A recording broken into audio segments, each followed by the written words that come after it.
Hello again, physical organic chemistry students. So to this point, we've spent some time talking about acids and bases from a quantitative perspective. We reminded you about the Ka equilibrium, and then we went so far as to take the negative log of the Ka, and we introduced and went through this idea of the pKa that makes quantifying acidity for many of the weak acids we see in this kind of chemistry a little bit more easier to understand. In this video, what I want to take you through is some of the qualitative analysis we can do to evaluate acidity. Now, when it comes to figuring out how acidic a molecule is going to be, it really does come eventually back to the pKa. The pKa is experimentally determined. So if you want to know the answer to something in science, go do an experiment and make sure you get good results. And so pKa's are really the definitive answer for determining acidity. But in this video, I want to go through how we can sort of theoretically understand why some molecules might be more or less acidic than other types of molecules. So we're going to go through this sort of qualitative analysis of acidity. Now, when it comes to evaluating qualitatively acidity, it comes down to a very handy acronym. It's going to be ARIO, A-R-I-O. And so we can look at the different structural features that are buried inside of this acronym ARIO, such as what atom is the resulting conjugate base having the lone pair reside on? Are there resonance structures available to the conjugate base that will help stabilize it? Are there factors of induction and polarity that help stabilize the charge of the conjugate base? And the lone pair that's left after we pull off that positive hydrogen, that lone pair, what orbital do they reside in? So by taking into account these four structural factors, we'll be able to have a better qualitative sense of why molecules are as acidic or as not acidic as they might be. So let's start with the first factor of talking about the atom on which the lone pair resides once we form a conjugate base. So the atom, the A of ARIO. Now, the more electronegative atoms, as makes common sense, the more electronegative atoms are going to be better at stabilizing that negative charge, right? They're more electronegative, they're going to be fine accepting the resulting negative charge that the conjugate base has. So let's take a look at a, excuse me, a specific example. Here we have the simple molecule 1, 2, 3, 4 carbons long, butane. And I've just overtly drawn in one of the hydrogens to show you which hydrogen we're going to be pulling off in order for this molecule to behave as an acid. And we're going to compare that to a very similar molecule. We're just going to replace this carbon with an oxygen, and this is called propanol. So down here in red, I have the pKa values of these two molecules. Now, as you can see, neither one of them is a fantastic acid, right? They have pKa's north of 12, and typically once we get north of 12, we're talking about molecules that are going to ultimately serve better as their conjugate bases are going to be strong bases, whereas as acids, they tend to be very weak acids. So both of these molecules are not particularly acidic. But as you can see, there is, let's see if I can do the math here, there are 34 orders of magnitude difference. In other words, 1 followed by 34 zeros in terms of the relative acidities of propanol versus butane. Now, why is that? Well, it has to do with the electronegativity of the atom to which the acidic hydrogen is attached. So here we have carbon versus oxygen. Of course, oxygen is noticeably more electronegative, right? As we go left to right on the periodic table, electronegativity increases. So that oxygen's much more electronegative than carbon.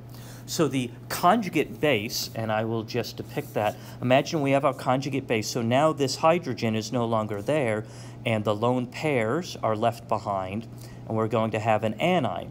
So that conjugate base is much more stable because that negative charge is residing on the more electronegative oxygen. This issue of comparing electronegativities for the atoms works best when we're talking about comparing atoms that are in the same row. okay, comparing atoms in the same row. And that's what we have here for carbon and oxygen. Two atoms in the same row of the periodic table. So the more electronegative atom is more often than not going to be the molecule that ends up having the lower pKa, being the better acid. When you are comparing two molecules that have atoms that reside not in the same row, but in the same column, so up and down, then you need to compare size. So how does the size trend as we go down a group, right? What happens to the size?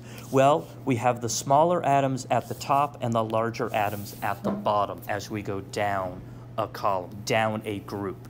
So if you were to compare, say, propanol with the sulfur analog, okay, just replace this oxygen with a sulfur, it turns out that that sulfur-containing molecule, that sulfide, is going to be a better acid because the sulfur is bigger and it's able to hold on to the negative charge better. So when you go left to right in the group, it's all about electronegativity. When you go, or I should say left to right in the row, it's all about electronegativity. When you go down a group, it's all about the size of the atom. All right, so that's the atom issue. Let's tackle the R in ARIO and talk about resonance. So resonance factors can help stabilize the conjugate base. So this is what we're dealing with in all of these qualitative considerations. It's all about how stable will the conjugate base of the acid be, right? We talked this through when we talked about quantifying acidity with pKa. So here I have two more potential acids.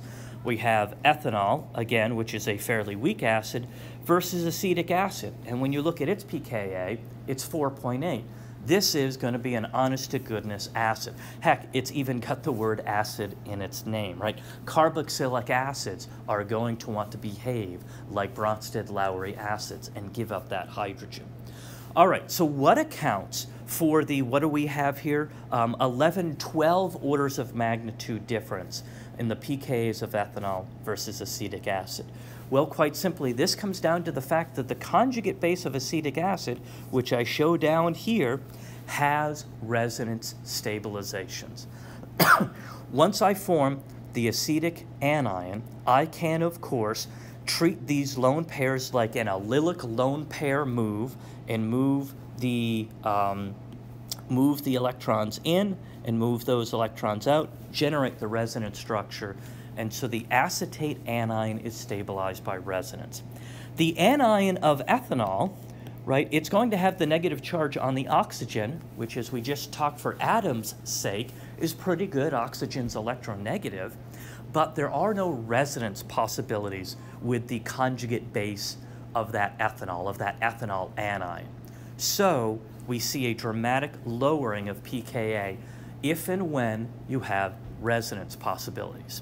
So that's atom, that's resonance. Let's talk about the I of ARIO, and that is the issue of induction.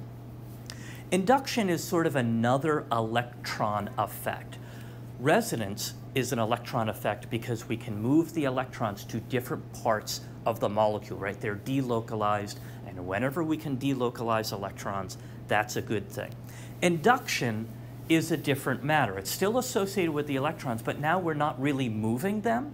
We're taking advantage of any polarity that might be in the molecule to help pull that charge across the molecule, but without literally moving the electrons. So induction is kind of like a resonance effect, but it's not nearly as significant.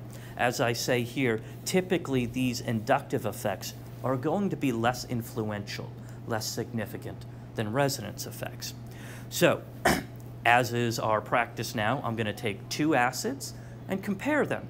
So we have the acetic acid from the previous slide, which was the winner over ethanol because of inductive effects, or excuse me, because of resonance effects.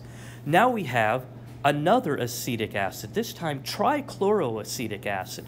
So in terms of the business end of the molecule, right, there's our acid functional group for both molecules, so they're very, very similar. The key difference, though, is trichloroacetic has some polar bonds, right? We have these carbon-chlorine polar bonds.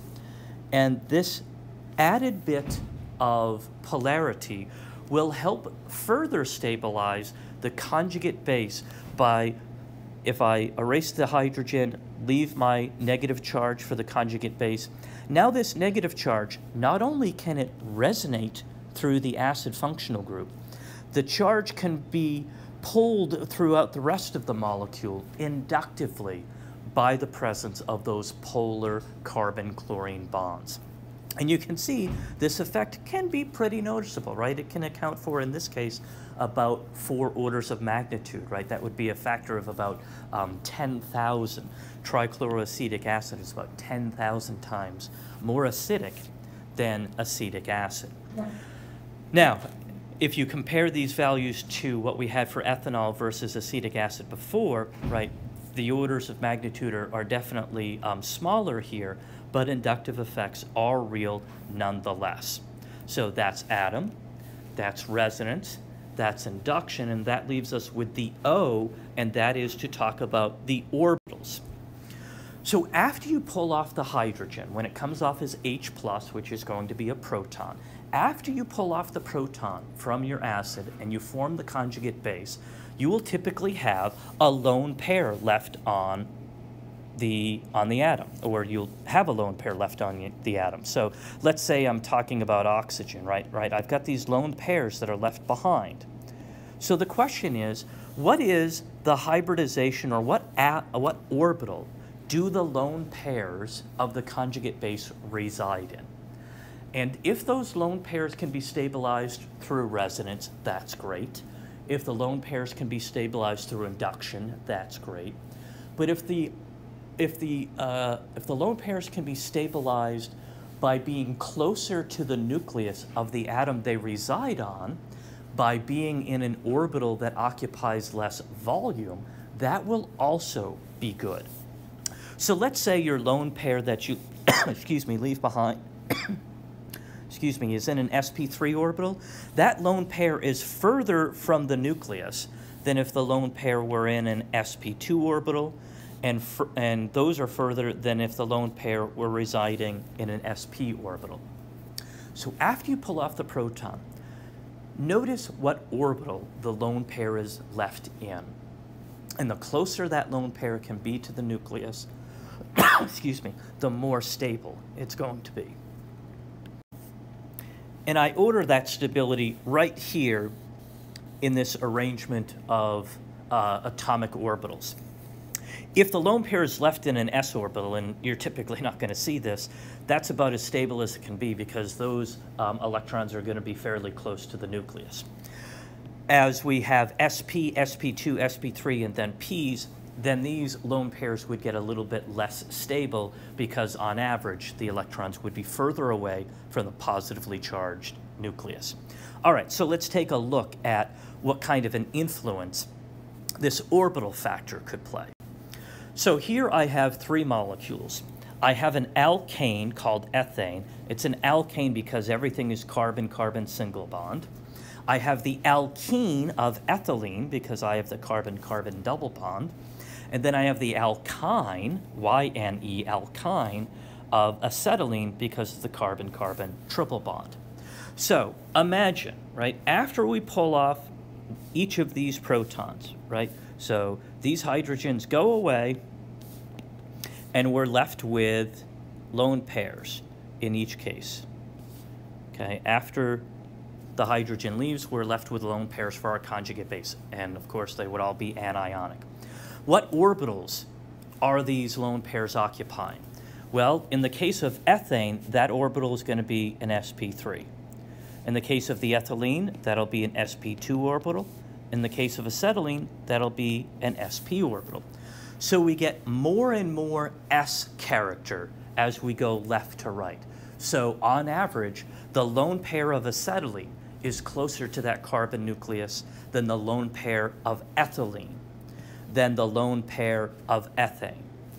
So that's going to cause these lone pairs to be more stabilized. And so you can see the distinction here, right? The only difference between these molecules is ultimately when they behave as acids, the only difference is where the lone pair resides. And as the lone pair resides closer and closer to that carbon nucleus, we see that the pKa can drop by double digits, right?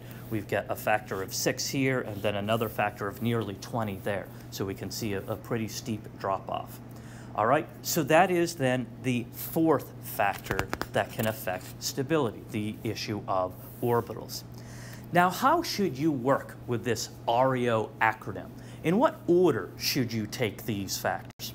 Well, generally speaking, you should take them in the order in which I just presented them and in the order they're listed in ARIO. Typically, the atom that the lone pair of the conjugate base resides on is going to be the greatest factor. So if you get a highly electronegative atom or a really large atom, that's going to tend to be the most important factor.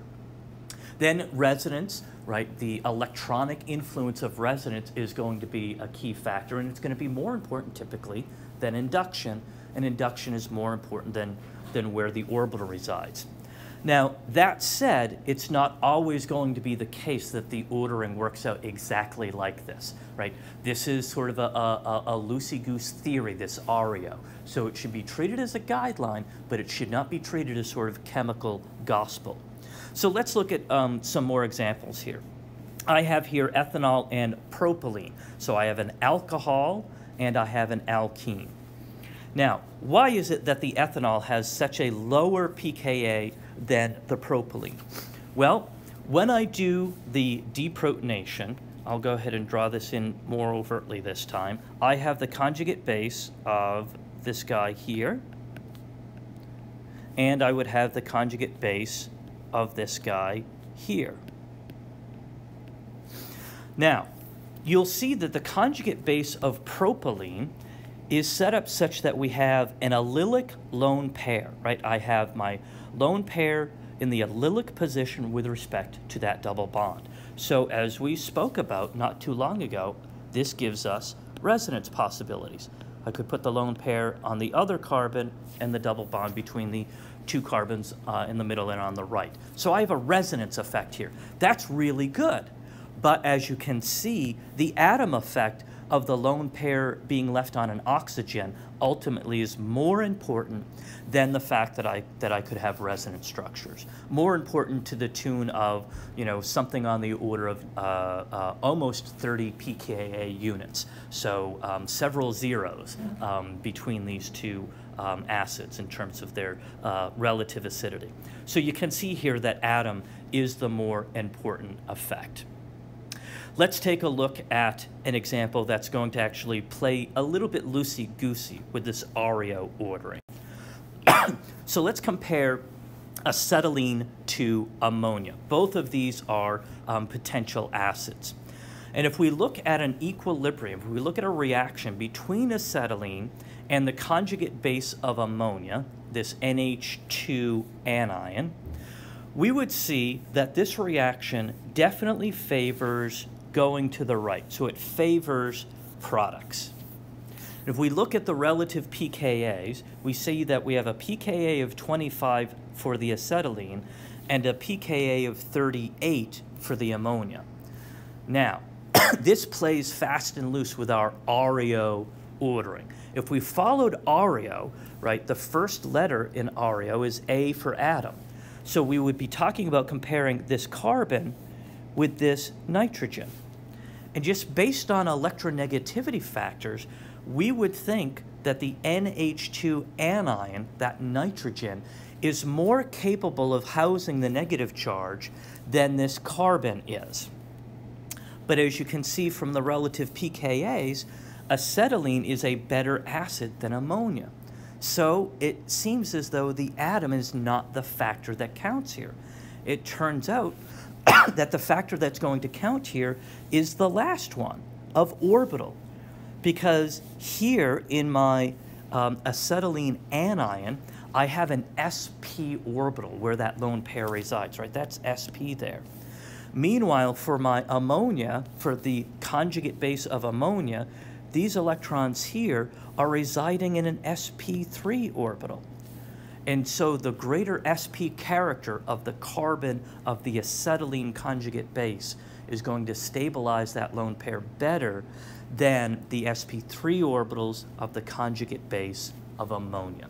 So it turns out that ARIO is not perfect. It's a guideline. It helps you get into the conversation to talk about acidity from a qualitative perspective, but it's not always going to give you the right answer. You want the right answer? What do? You look up pKa values. That is experimentally determined. That's going to give you the final answer to the issue of acidity. All right, so now I want you to do a little bit of practice. On this slide here, I'm showing two different molecules, and I've labeled some of the potentially acidic hydrogens on both of these molecules using the labels HA, HB, HC, and HD. These aren't any kind of funky hydrogen atom that you didn't know about. The A, B, C, and D are just labels for the different hydrogens.